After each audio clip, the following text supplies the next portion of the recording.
tú entras de la puerta de la cárcel para adentro, tú estás en otro estado.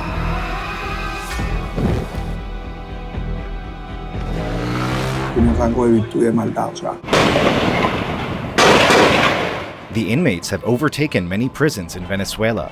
They're armed with heavy weapons and grenades. No hay una policía que le entrega en contra de la AMPA. Ahora está en manos de la AMPA en contra de la policía. Fulano hizo esto, mátelo. Era la orden que daba yo. Y si no lo hacía, se morían ellos. The prisons are governed by criminal gangs led by a pran, or kingpin, who strictly enforces the thug code by which all prisoners must abide, or they will be shot in various body parts. It's too dangerous for Venezuelan troops to enter, so they patrol the perimeter and train their rifles on any inmate who tries to leave. Los guardias nunca pasan para adentro. Nosotros entramos, pero nomás hasta son leyes allá. No quieren respetar el espacio, bueno. The prisoners have formed functional, independent societies with open-air bazaars offering everything from Coca-Cola to cocaine. Several days a week, they welcome their girlfriends, wives, children, and extended families for visits, birthday parties, and even festivals.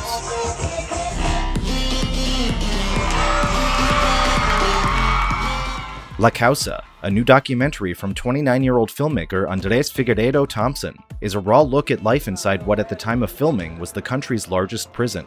The film explores the structure of its self-organized society, where dissenters and those deemed social radicals were treated harshly, and LGBT inmates were cast out and forced to live on the roof of a building. No. Figueiredo Thompson started capturing remarkable footage in the prison in 2010 as the socialist strongman president Hugo Chavez dismantled democratic institutions and seized control of private businesses. The year after Figueiredo Thompson began production on La Causa, Chavez declared his stepfather an enemy of the state, forcing his family to flee to the US. But he continued filming on return trips to Venezuela over the following 8 years. Senior year in high school was the first time I entered a prison. The experience was incredibly just overwhelming, you know, seeing inmates with weapons, with grenades, the smell, you know, seeing literally excrement coming from the walls, just the amount of, you know, open sewers everywhere, absolutely deplorable conditions. It felt almost like a war zone, like post-apocalyptic thing. To see the children, like children going in and out of the prison, the underbelly of crime in Venezuela, being around guns, being around crack, being, you know, that guy that was selling crack and cocaine with the baby in his arms.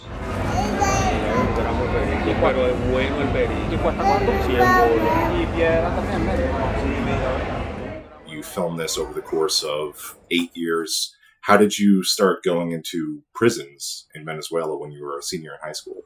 Yeah, I met this guy who's in the documentary, Gilbert Caro. He's the politician guy. Me and my brother had an NGO, and we used to build recreational parks in the slums. And he told me the story of when he was a kingpin, and how he had transformed himself. I was 17, and I told him, man, I want to do a documentary about this. I even had to make a fake ID to be able to get into the prison. How did you sort of ingratiate yourself in this community that they were willing to let you film them? They always knew what was going on, and they were okay with it, because I think there's also that element of pride in some sense, of being in that world, or of wanting to show their life. Él es el fotógrafo que va a grabar todo. Explíquenme qué están haciendo aquí, pues. Bueno, aquí estamos rellenando las piñas. But it was really interesting to see inside the power vacuum that they had filled. Before these, you know, kingpins came to power, it used to be like no man's land. And there used to be a lot more bloodbaths. Prácticamente que nosotros tenemos armas aquí para por lo menos tener un control contra todo, ¿comprende? Aquí nosotros no nos podemos defender si no tenemos armas, ¿no? El ANFA tiene un tribunal. Si medita matarlo, y si no meterle un barriguero, y si no un patero. With kingpins, there was more selective violence. It was more like Hammurabi Code type of an eye for an eye type of thing. But you could leave your cell phone in the prison, and if your cell phone got lost, somebody was gonna be responsible. And it was really hard for you. Like I would leave, you know, my wallet or my things just in the music studio that we built, and nothing would disappear in a place where it's surrounded by thieves. So there was this type of military dictatorship code, which was really weird. That I'm not saying that I support it, but it was a type of system that created some type of order from the previous chaos. Yo vendo películas, vendo cigarrillos para sobrevivir. Mira, yo estoy tranquilo aquí, ningún otro compañero va a venir a quitarme esto por la fuerza. Que antes, por lo menos, si tú tenías una cadena de oro, yo iba a quitarte esa cadena. The Pran, or Kingpin, presides over a multi-tiered security apparatus that oversees an army of watchmen who roam the prison grounds and ensure inmates obey strict social codes that regulate where they can go, how they can act, and what they can say. There are certain codes that you can't break, like you can't use the word for milk because it can also be misinterpreted, and so you have to know all of these things that, you know, if you say them, then you're gonna lose positions in your ranking. Coming new to prison, at first you're most likely gonna be sent to the church, and in church they're gonna ask you who you are, why are you here, what are you doing, do you know anybody in here? When prisoners first arrive, they're judged by the prison government and sorted into one of three distinct social castes: the thugs, the evangelicals, or the renegades. Almost like going into college, like if you get into a frat or not get into a frat depends on who you know, how cool you are, what you've done, type of thing. Like, it's interesting to see that society has its ways to self-organize at, you know, these different levels, but it's essentially the same thing. You know, the thug is the people who are the freest inside the prison. The thugs can, you know, not wear a shirt, they can walk wherever they want to, they can smoke, you know, weed or do drugs in the prison. The evangelicals, if they're walking about, they have to have a Bible in their hands and they have to wear a tie, and they're also in charge of cleaning the prison, or they're also in charge of cooking. The renegades, the ones who are worst off, these are like the prisoners within prison, and it's either because you committed a very, very horrible crime, you're a homosexual, like a known homosexual, or you belong to a gang that was an enemy of the Kingpin's gang. In addition to preaching the word of God, the evangelicals are responsible for cleaning the raw sewage and refuse that cover the grounds. They live in the church, which acts as both a place of worship and a prison within the prison. Those who violate the thug code or owe a debt can also be sent to the church. Como quien dice, salirte del mundo y vivir en una iglesia un tiempo, como un varón de Dios. It's like your last warning type of punishment. If you're in the church and you're caught by the Kingpin doing something, you're either gonna get shot in the hand or like corporal punishment some way, or you're going to be sent to the renegades, and that's where because you can't get out of that. Once you do that, any prison that you go to is what called, like, you have a stain that is not washable. You go to another prison, or even the streets, everybody's going to know, no, that guy has a stain on him, because you were giving the opportunity of the church to reform yourself, to no longer be in the world of evil and turn good. The prison's de facto government collects a general tax known as la causa, or the cause, which it uses to purchase goods that come into the prison. If you behave, if you pay your causa, then nobody's going to mess with you. But if you're outspoken, if you do things wrong, if you're a mischief person, if you're a debtor, if you're like a bad person for the good living within the prison, then you're going to fare bad. Eso es para ayudarnos nosotros mismos. Ya que el gobierno no nos ayuda, nos ayudamos nosotros mismos. The Venezuelan bolivar has been destroyed by hyperinflation, but inside, prisoners have created a market system in which they've established their own ad hoc currencies, bartered goods and services, and used systems of credit. The currency that was circulating outside was no longer valid inside the prison. There was a toilet paper shortage at some point in the country, and you could still, or harina pan, which is the main product that we used to make arepas, there were shortages outside, and inside the prison you could still find them. People would go inside the prison to shop.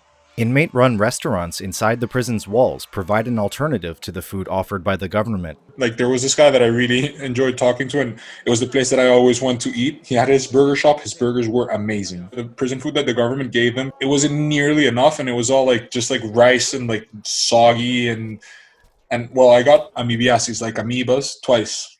It was the worst experience of my life. And the food is the least of the problems created by the government for most inmates. I saw a skeleton and it was moving, and I was like, I had to do a double. I didn't know if it was fear or whatever. And then I looked closer and I saw it was a man who was literally dying. He was only bone and some skin like hanging on his, and he had tuberculosis for 9 months. He was an indigenous of the Wayu community who are this. It's like a native community that lives near Colombia. And he was there for stealing a watch, and he'd been in prison, I don't know, like 2 or 3 years. And supposedly, the day that we got there, me and Gilbert, was the day that the guy had his freedom. And we tried to take him to the hospital, and he just died the next day. Figueiredo Thompson says that only about 20% of prisoners have been formally sentenced for a crime. Others languish for years, awaiting trials that may never come. 4 años esperando la audiencia de juicio, la primera, y todavía no me ha subido. Si llevas 4 años aquí, ¿qué pasa cada vez que pides para que hagan ¿A qué no voy a pedir? Adiós. Que nos encontremos aquí prisioneros. Sabemos que somos de lo bueno, tú sabes que somos de los sinceros, mero, mero. You know, from the free convict group, there were 15, 12 of them hadn't been sentenced. And a lot of them just started admitting to sentence because then the time in prison would move faster. Imagine a system in which you have to declare yourself guilty even if you're not, just so the thing moves faster. The prison population has exploded in recent years as the regime of Hugo Chávez's successor, Nicolás Maduro, has cracked down on mostly poor Venezuelans for alleged petty offenses. Esto se construyó en un principio para 800 personas y hay 8,000.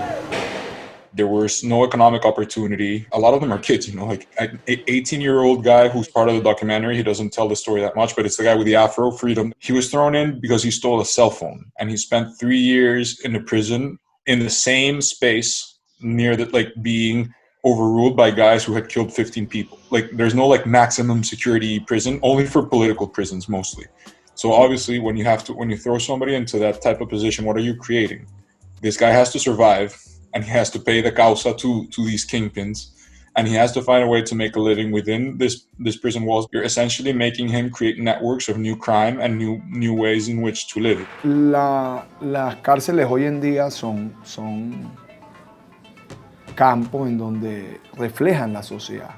No quiere decir que el 100% de la culpa sea del sistema, porque yo no te puedo decir que soy un santo, pero tampoco que andaba tampoco. When society doesn't pay attention to culture of rehabilitation, then that's gonna start to fester. Tú estás creando un monstruo. O sea, si te dan la libertad, mañana tú volverías a salir secuestrado. ¿Qué voy a hacer? ¿Qué voy a hacer? El mundo de la velocidad y la maldad. Mientras que tú trabajas, yo pienso cómo te rompo.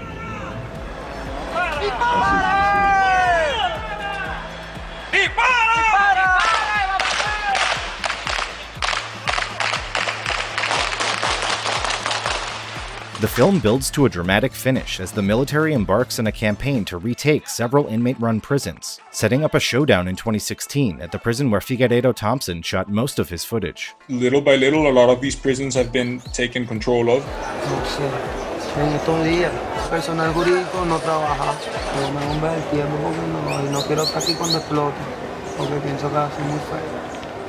The campaign presents the socialist government with both practical and moral dilemmas, since overtaking heavily armed inmates requires mass bloodshed and inevitably kills scores of the wrongfully incarcerated. Figueiredo Thompson says officials can't reconcile these actions with their foundational ideology, which preaches compassion and the creation of a new man whose main virtues are selflessness and a commitment to justice. What they call their version of revolutionary socialism. How are you going to execute inmates if you're supposed to believe in the new man? El hombre nuevo, their philosophy. This is their philosophy. The Che Guevara bring in the new man and to reform, to and use the prisons as a way to re-educate and etc. etc.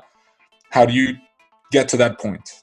Venezuela's slide into authoritarianism is also deeply personal for Figueiredo Thompson and his family. His stepfather, Guillermo Zuluaga, led the last independent TV station in the country after Chávez seized most media outlets. He fought escalating government harassment for years as he exposed the vast human cost of the regime's policies. In 2010, Chávez finally had Zuluaga arrested. He had to leave the country because Chávez named him a political enemy of the revolution. My first year of university was in Venezuela. And that was the year, or right before that was the year that my stepfather had to leave, my family had to leave, and I was left there alone with my younger brother, Juan. It's really strange to see when a man that you've seen your entire life be, a completely moral man, be thrown out of his country for speaking the truth. Because if you didn't question your beliefs, if you're dogmatic about your beliefs, then there's no room for you to admit error. And I think that's a lot of what's happening in Venezuela, is that there's no admittance of error, and they've gone so far down a path that it's very hard to come back from when you become too radicalized in your ideological position. And I think, that's something that I've been able to witness and to see firsthand, and it's very saddening. Venezuela no era un país violento. Pasó de ser un país no violento a estar entre los 5 países más violentos del mundo.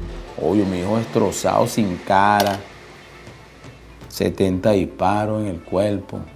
La Causa shines a light on the decline of Venezuelan society and the human rights abuses perpetrated under Chávez and Maduro, as their socialist revolution backpedals further from its promise to empower the downtrodden and celebrate the idea of the new man. La urbe con su deterioro, con sus cloacas, con su hedor, con sus prisiones internas en los barrios. Esa es una cárcel. But Figueiredo Thompson's film also features poignant stories of individuals who have overcome the odds to find redemption, whether or not they ultimately find justice. Uno que ha venido de echar broma, uno que ha venido de, bueno, pagó un poco de años, está en la delincuencia, hacer y deshacer. Ahora te toca enterrar tuyo en esta situación. Y no solamente eso, después que lo entierro, cuando llego al barrio, me mandan a buscar los muchachos que lo mataron. Los hombres llorando, pidiéndome perdón. El mismo momento que los vi, los perdoné. To be able to get to this level of access to empathy and to understanding, that was my experience. You know, a lot of people are too afraid to go into the belly of the beast, and I think if you draw them a picture, starting to see things generate empathy, and I think that's the power of film.